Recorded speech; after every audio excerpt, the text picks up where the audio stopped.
નમસ્કાર મિત્રો, ભૂપેશા ચેનલમાં આપનું હાર્દિક સ્વાગત છે। આધાર ડાયસ એટલે કે સીટીએસ પોર્ટલ ઉપર બાલવાટિકા અને ધોરણ 1 માં નવીન પ્રવેશ મેળવેલા બાળકોની ઓનલાઈન એન્ટ્રી કરવાની હોય છે। તો આ એન્ટ્રી કેવી રીતે કરવી, કઈ કઈ બાબતોનું ધ્યાન રાખવું, તેની સંપૂર્ણ માહિતી આપણે આ વિડીયોમાં જોઈશું। જો ચેનલ પર પહેલી વાર આવ્યા હો તો ચેનલને સબસ્ક્રાઇબ કરો અને વિડીયોને લાઈક કરો। સૌપ્રથમ મિત્રો, મોબાઈલ અથવા લેપટોપમાં કોઈ પણ બ્રાઉઝર ઓપન કરો। તેના સર્ચ બારમાં SSA ગુજરાત ટાઈપ કરો।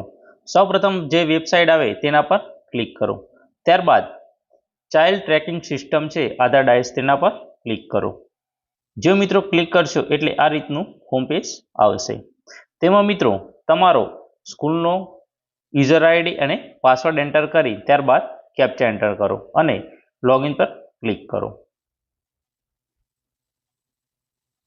જે મિત્રો લોગિન કરશો એટલે આ રીતની એક હોમ પેજ આવશે। તેમાં મિત્રો બાલવાટિકા અને ધોરણ 1ના નવીન પ્રવેશની એન્ટ્રી કરવા માટે સૌપ્રથમ મેનેજ સ્ટુડન્ટ પર ક્લિક કરો।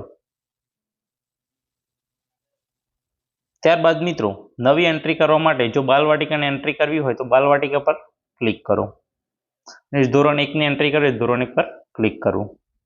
મિત્રો નવી એન્ટ્રી છે તે બે પ્રકારે થાય છે। એક, જો બાળકનું જન્મનું પ્રમાણપત્ર હોય તો CRS અને RGS વેરિફિકેશન દ્વારા તેની માહિતી એન્ટર કરી શકાય છે અને જો ન હોય તો જાતે પણ તેની માહિતી એન્ટર કરવાની હોય છે। તો સૌપ્રથમ આપણે બાળકનું જન્મનું પ્રમાણપત્ર હોય તો એન્ટ્રી કેવી રીતે કરવી તે જોઈએ। તો સૌપ્રથમ બાળકનું જન્મ પ્રમાણપત્ર છે તો તેમાં મિત્રો આપણે સિલેક્ટ કરીશું હા। ત્યારબાદ મિત્રો પેજ છે રિફ્રેશ થશે। એના પછી જન્મ નોંધણી ક્રમાંક, જન્મ વર્ષ, જન્મનો મહિનો, જન્મ તારીખ, જાતિ આટલું મિત્રો એન્ટર કરી અને ગેટ ડિટેલ્સ ફોર્મ CRS એના પર ક્લિક કરશું એટલે જે વિદ્યાર્થી છે બાળક તેની માહિતી આવી જશે। મિત્રો માહિતી એન્ટર કર્યા બાદ ગેટ ડિટેલ્સ પર ક્લિક કરીશું એટલે આ રીતની જે છે બાળકની માહિતી આવી જશે। જો મિત્રો તેમાં કંઈક ભૂલ હોય તો તમે સુધારો વધારો કરી શકો છો, અથવા જો તેમાં કંઈ ખામી ના હોય તો સીધા એડ ન્યૂ સ્ટુડન્ટ પર ક્લિક કરશો એટલે તે વિદ્યાર્થી છે તે એડ થઈ જશે। હવે મિત્રો આપણે જોઈએ કે જો જન્મનું પ્રમાણપત્ર ન હોય તો એન્ટ્રી કેવી રીતે કરવી। જો બાળકનું જન્મનું પ્રમાણપત્ર ન હોય તો મિત્રો તેમાં ના સિલેક્ટ કરી ત્યારબાદ બાળકના જન્મનું પ્રમાણપત્ર ન હોવાનું કારણ દર્શાવવાનું રહેશે મિત્રો અહીંથી। ત્યારબાદ જન્મ પ્રમાણપત્ર મુજબ રાજ્ય, જિલ્લો, તાલુકો, પંચાયત અને ગામ, ત્યારબાદ જન્મ પ્રમાણપત્ર પ્રમાણે જે વર્ષ હોય તે અને પ્રમાણપત્ર મુજબ જન્મનો મહિનો અને જન્મની જે તારીખ છે તે સિલેક્ટ કર્યા બાદ નેક્સ્ટ આપવાનું રહેશે। આ રીતે મિત્રો વિદ્યાર્થીનું ડિટેલ્સ આવી જશે। ત્યારબાદ મિત્રો એડ ન્યૂ સ્ટુડન્ટ પર ક્લિક કરો। જે મિત્રો એડ ન્યૂ સ્ટુડન્ટ પર ક્લિક કરશો એટલે જે વિદ્યાર્થી છે તે નીચે એડ થઈને આવી જશે અને બીજા જે 74 કોલમ છે તે મિત્રો તમારે સ્ટુડન્ટના છે તે માહિતી એન્ટર કરવાની રહેશે। તેમાં સૌપ્રથમ પ્રવેશ નંબર, રોલ નંબર, પ્રવેશ નંબરમાં મિત્રો તમારે જે GR નંબર છે તે એન્ટર કરવાનો રહેશે। ત્યારબાદ રોલ નંબર, એના પછી મિત્રો હેબિટેશન એટલે કે તે વિદ્યાર્થી છે બાળક છે તે અર્બનમાં છે અથવા રૂરલમાં તે સિલેક્ટ કરવાનું રહેશે। ત્યારબાદ બાળકનું જે સરનામું છે તે આવી જશે।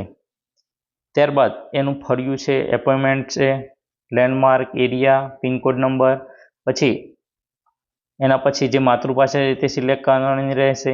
પછી પ્રવેશ તારીખ, જે તારીખે પ્રવેશ આપ્યો હોય તે તારીખ સિલેક્ટ કરવાની રહેશે। ત્યારબાદ સામાજિક જે જ્ઞાતિ છે તે સિલેક્ટ કરવાની રહેશે। એના પછી પેટા જ્ઞાતિ છે, ધર્મ છે, પછી બાળકનું છે એ આધાર કાર્ડ નંબર 12 અંકનો છે તે સિલેક્ટ કરવાનો રહેશે।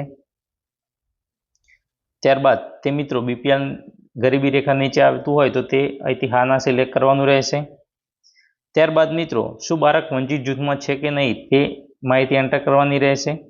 એના પછી અભ્યાસનો વર્ગ અને પૂર્વ પ્રાથમિક શિક્ષણની સ્થિતિ, જો બાળક બાલવાડીમાંથી આવ્યું હોય તો બાલવાડી સિલેક્ટ કરવાની રહેશે, અથવા બીજી સ્કૂલમાંથી આવી હોય તો તે બીજી સ્કૂલ સિલેક્ટ કરવાની રહેશે। એના પછી મિત્રો સીધા તમારે છે એ 40 નંબરના કોલમમાં આવી જવાનું છે। ત્યારબાદ SLDની તપાસ કરવામાં આવી છે તો કરવામાં આવી હોય તો હા અથવા ના લખવાનું રહેશે. તેના પછી 41માં બંનેમાં જો તપાસ કરેલી હોય ASD અને ઓટિઝમ વાળી તો તમારે એન્ટર કરવાનું રહેશે. ત્યારબાદ 43 નંબરમાં બાળકને 44 થી 51 મુજબના પોશાક લાભની સુવિધા આપવામાં આવે છે તો તે હા સિલેક્ટ કરી ને પાઠ્યપુસ્તકનો સેટમાં પર આપેલા હોય છે તેમાં યસ કરવાનું રહેશે. ત્યારબાદ આ તમામ વિગતો છે તે મિત્રો એન્ટર કર્યા બાદ બેંક ડિટેલ જો હોય એની તો એડ કરવાની રહેશે. ત્યારબાદ આયરન, ફોલિક એસિડ અને વિટામિન એની જે ટેબ્લેટ છે તે આપતા હોય તો તે સિલેક્ટ કરવાની રહેશે. ત્યારબાદ મોબાઈલ નંબર વિદ્યાર્થીનો વૈકલ્પિક નંબર માતા પિતાનો જો મેલ આઈડી હોય તો, અને ચાલુ શૈક્ષણિક વર્ષ બાળકની સ્થિતિ છે તે આ શાળામાં આવું છે આટલું વસ્તુ એન્ટર કર્યા બાદ સેવ સ્ટુડન્ટ પર ક્લિક કરવાનું રહેશે. જેવું સેવ સ્ટુડન્ટ પર ક્લિક કરશો એટલે બાળકની જે એન્ટ્રી છે એ સંપૂર્ણ રીતે પૂરી થઈ જશે. તો મિત્રો આ રીતે છે તમે બાલવાટિકા અને ધોરણ 1માં નવીન પ્રવેશ પામેલા વિદ્યાર્થીઓની એન્ટ્રી કરી શકો છો. જો મિત્રો કંઈ ખબર ના પડી હોય તો કોમેન્ટ બોક્સમાં જરૂર જણાવજો. અને જો વિડીયો ગમ્યો હોય તો વિડીયોને લાઇક કરો, કોમેન્ટ કરો અને તમારા અન્ય મિત્રો અને બીજા ગ્રુપમાં શેર કરો. Thank you.